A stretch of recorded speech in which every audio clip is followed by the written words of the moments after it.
আসসালামু আলাইকুম, স্বাগত মাইক্রোসফট এক্সেলের নতুন আরেকটা ভিডিওতে। আজকের ভিডিওতে আমরা একটা মজার জিনিস শিখব। চলুন আমরা কম্পিউটার স্ক্রিনে গিয়ে দেখি আজকের ভিডিওতে আমরা কি নিয়ে কাজ করব। ওকে, আমরা চলে আসলাম আমাদের কম্পিউটার স্ক্রিনে। কাজের সুবিধার্থে আমরা একটা মাইক্রোসফট এক্সেলের শিট আগে থেকে তৈরি করে নিয়েছি।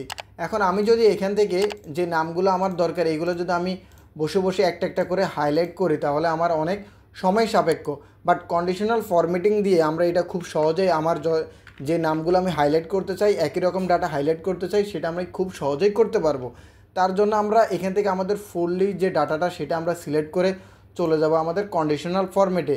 কন্ডিশনাল ফরম্যাট থেকে আমরা নিউ রোলে যাব, নিউ রোল থেকে আমরা চলে যাব ফরম্যাট অনলি সেল। এটাতে আমরা ক্লিক করার পরে আমরা এইটাতে এখানে বিটুইন থাকবে, আমরা এখান থেকে দিয়ে দেব ইকুয়াল টু দেওয়ার পরে আমরা এখান থেকে যে নামটা আমরা হাইলাইট করতে চাচ্ছি সেটা আমরা এখানে লিখে দিব। ধরেন আমি যদি এখানে আমার যে নামটা আমি হাইলাইট করতে চাচ্ছি সেই নামটা আমি লিখে দিয়ে এখানে চলে যাব ফরম্যাট অপশনটিতে যাওয়ার পরে আমি এখানে ফিল্ড কালারটা দিয়ে দেবো, আমি গ্রিন কালারটা দিয়ে ওকে প্রেস করবো এবং এখানে ওকে প্রেস করব। ওকে প্রেস করলে কিন্তু ম্যাজিক আমাদের নামগুলো যেগুলো আমি হাইলাইট করা দরকার সেগুলো কিন্তু হাইলাইট হয়ে গেছে।